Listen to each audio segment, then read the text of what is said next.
ఖమ్మం జిల్లా సత్తుపల్లి నియోజకవర్గంలోని కల్లూరు మండలంలో రాష్ట్ర మంత్రి పొంగులేటి శ్రీనివాసరెడ్డి విస్తృతంగా పర్యటించారు. జిల్లా collector Diwakar RTS, MLA doctor Matta Raghamayya, sub collector Ajay మాధవ్తో కలిసి సుమారు 15 కోట్ల విలువైన పలు అభివృద్ధి పనులకు శంకుస్థాపనలు చేశారు. ఈ సందర్భంగా ప్రజలకు మెరుగైన మౌలిక సదుపాయాలు కల్పించడమే ప్రభుత్వ లక్ష్యమని మంత్రి తెలిపారు. అభివృద్ధి పనులు నాణ్యతతో నిర్ణీత గడువులో పూర్తి చేయాలని అధికారులకు సూచించారు. ప్రజల అవసరాలకు అనుగుణంగా అభివృద్ధి కార్యక్రమాలను ప్రభుత్వం కొనసాగిస్తోందని చెప్పారు. స్థానిక ప్రజాప్రతినిధులు, అధికారులు, గ్రామస్తులు కార్యక్రమంలో పాల్గొన్నారు.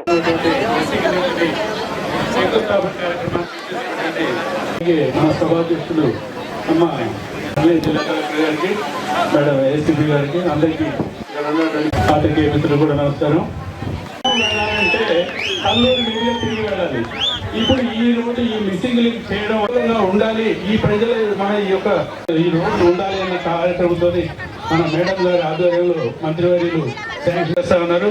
మనం అందరం కూడా మంత్రివర్యులు